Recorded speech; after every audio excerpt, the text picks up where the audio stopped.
जी, JP Agarwal जी, श्रीमती शीला दीक्षित जी, श्रीमती कृष्णा तीरथ जी, श्री कुलजीत नागरा जी, श्री राजकुमार चौहान जी, श्री इंद्रजीत सिंह जी और हमारे सब यहाँ कांग्रेस पार्टी के कार्यकर्ता, युवाओं, भाइयों और बहनों और ये दो छोटे बच्चे आए हुए हैं, आप सबका यहाँ बहुत बहुत स्वागत।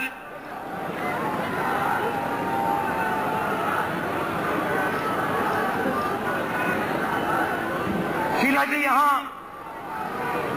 अच्छा ठीक है भैया। अब शीला जी यहाँ बैठी हैं और आमतौर से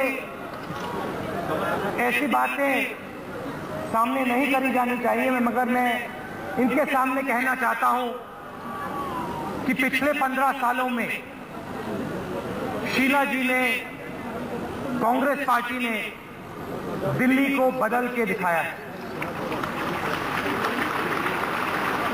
और कोई कमी नहीं छोड़ी। थोड़ा सा मैं आपको बताना चाहता हूं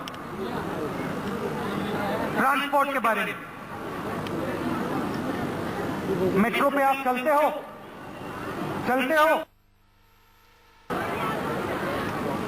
आज दिल्ली में मेट्रो, चमकती हुई मेट्रो चलती है। बाकी प्रदेश के लोग दिल्ली मेट्रो को अपने प्रदेशों में बुला रहे हैं। सिर्फ बाकी प्रदेश के लोग नहीं, जकार्ता में इंडोनेशिया की मेट्रो दिल्ली मेट्रो के लोग बना रहे हैं। पहले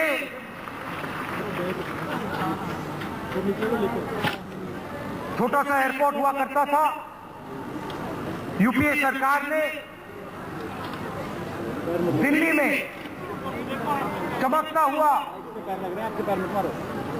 हाईटेक वर्ल्ड लेवल का एयरपोर्ट बनाया।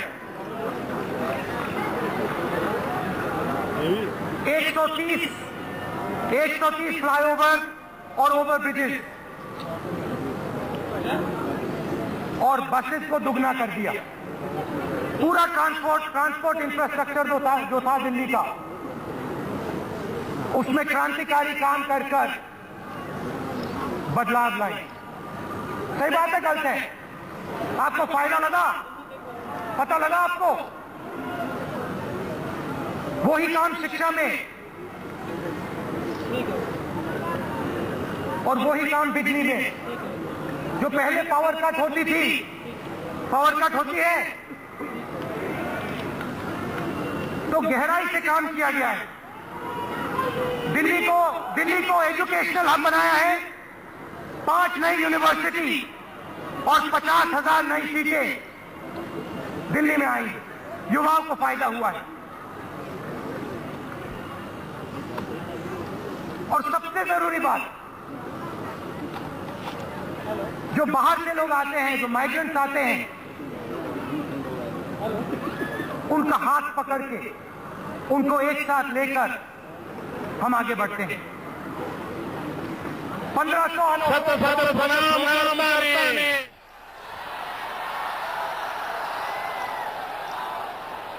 देश में कोनो परिवर्तन बिहार की माटी के बिना संभव नहीं थे।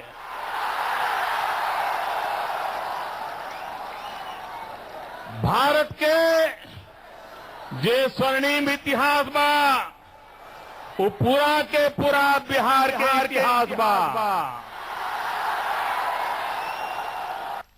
चाहे वो नंद वंश के काल होखे या मौर्य वंश के काल होखे, चाहे गुप्त वंश के काल होखे,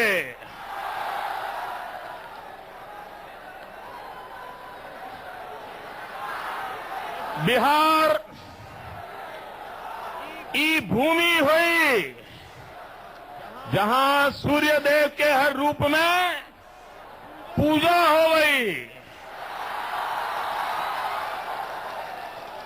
सूर्योदय के पूजा हो गई, आज सूर्यास्त के पूजा हो गई। बिहार के लोग अवसरवादी न होए, कुछ अपवाद छोड़ के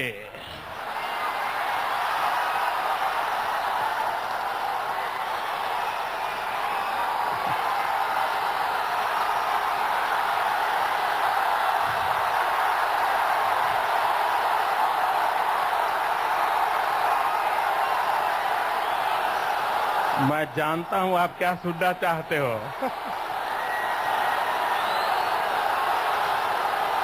बिहार के समस्या के जड़ छई सीमांचल के समस्या, पूरा मिथिलांचल बाढ़ से त्रस्त रही छई। भारत नेपाल से मिल एकता कोसी के पेन रोक के व्यवस्था बजाएं, तब बिहार खुशहाल बजतई। आज तक कोई समस्या पर ध्यान न दे पाई छुए। भाइयों बहनों, अगर रामायण काल को याद करें तो माता सीता की याद आती है। अगर महाभारत काल को याद करें तो कर्ण की याद आती है। अगर गुप्त वंश की याद करें तो चंद्रगुप्त की राजनीति हमें प्रेरणा देती है। अगर हम गणतंत्र की बात करें तो अगर आपकी कोई जानकारी होती, कोई दोष होता सरकार के अंदर, तो आप पूछ सकते थे। अगर आप किसी ब्यूरोक्रेट को जानते थे, आप पूछ सकते थे भैया क्या हो रहा है। हमने कहा ये सही नहीं। हमने कहा हर हिंदुस्तानी को हक होना चाहिए, गरीब को, अमीर को, हर जात के व्यक्ति को, हर धर्म के व्यक्ति को यह अधिकार होना चाहिए कि वो अपनी सरकार से कोई भी सवाल पूछे और हम आरटीआई लाए। और हुआ क्या? शक्ति आपको मिली। जो डिसीजन बंद कमरे में हुआ करते थे, वो डिसीजन आपके हाथ में पहुंचे। जो भी सवाल आप पूछना चाहते हो आप पूछ सकते हो। भोजन का अधिकार, पहले राशन कार्ड दिया जाता था, और अगर आप गांव में जाएं तो जिसको सचमुच में जरूरत होती है राशन कार्ड, उसको राशन कार्ड नहीं मिलता था। हमने कहा देखिए, भोजन एक ऐसी चीज होती है जो सबको मिलनी चाहिए, और गारंटी करके हमने हर एक व्यक्ति को भोजन का अधिकार दिया। और दिल्ली ने उस पर खास फोकस किया। विपक्ष के लोग कहते हैं भोजन के अधिकार के लिए पैसा कहां से आएगा, और हम कहते हैं कि ये हर एक का हक है। पैसा हम ढूंढ के निकालेंगे, और हमने ढूंढ के दिखा दिया। तो हमारी राजनीति सबकी राजनीति, गरीबों की राजनीति, और हम आपको शक्ति देना चाहते हैं। हम चाहते हैं कोई निर्णय हो तो आप लोग लो। पार्लियामेंट में कमेटी होती है, और जब मैं सीता माता का स्मरण करता हूं,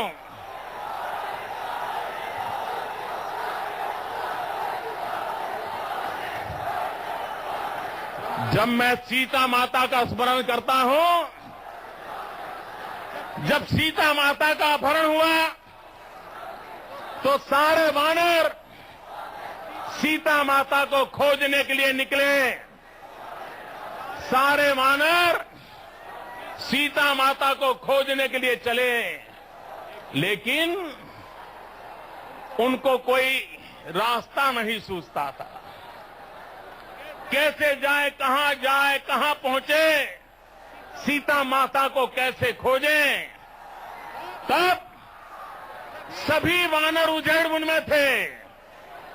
और जब सभी वानर उधेड़बुन में थे तो उस समय जाम्बुवंत की नजर हनुमान जी पर पड़ी और उस समय हनुमान जी ने जाम्बुवंत को जो कहा था, भाइयों बहनों, हनुमान जी ने जाम्बुवंत को उसकी याद दिलाई थी, उसकी शक्ति का स्मरण करवाया था, उसके पूर्वजों का पराक्रम याद कराया था। और जाम्बुवंत जी ने हनुमान जी से कहा था, पवन तनय बल पवन समाना, पवन तनय बल पवन समाया, का चुप साधी रहो बलवाना, का चुप साधी रहो बलवाना। भाइयों बहनों, ये हुंकार रैली पूरे देश को कह रही है, का चुप साधी रहो बलवाना। मेरे देश, मेरे साथ बोलोगे, मेरे साथ बोलोगे? मैं बोलूंगा तो आपको कहना है, हुंकार भरो, हुंकार भरो। बोलोगे? मैं बोल रहा हूं, का चुप साधी रहो बलवाना। सभा में हो, जब आपकी आवाज कानून बनाने में हो, तो ये जो सब सिस्टम है, इनको हम खोलना चाहते हैं। और विपक्ष क्या कहता है कि नहीं भाई, इनको बंद रखो। जनता को इस सिस्टम में आना नहीं चाहिए, जनता को बाहर होना चाहिए, जनता की आवाज को बाहर होना चाहिए। ब्यूरोक्रेट को सिस्टम चलाना चाहिए।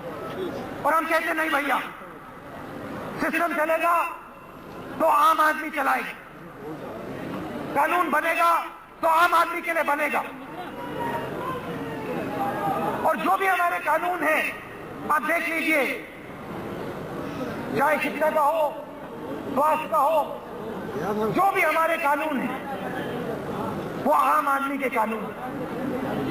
राजस्थान गया मैं, और वहां गहलोत जी ने एक नई चीज चालू की, मुफ्त में दवाई।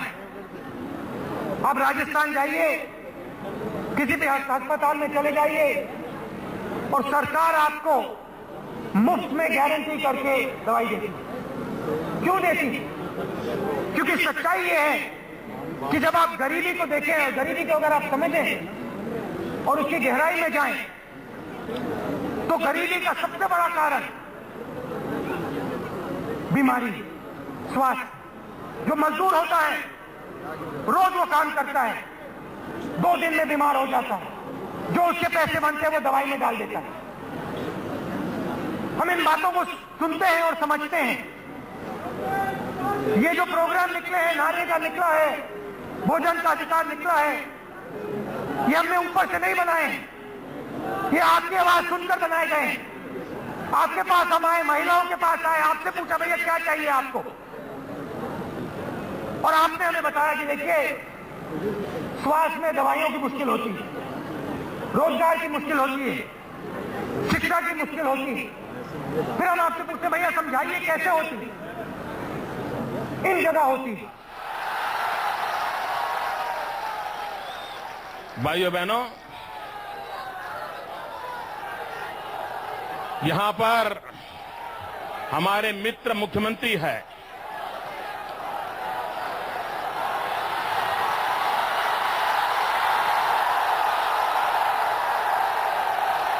मित्रों, यहां पर मुख्यमंत्री हमारे मित्र है। लोग मुझे पूछते थे कि आपके मित्र ने बीजेपी को क्यों छोड़ दिया। मैंने कहा, जो जेपी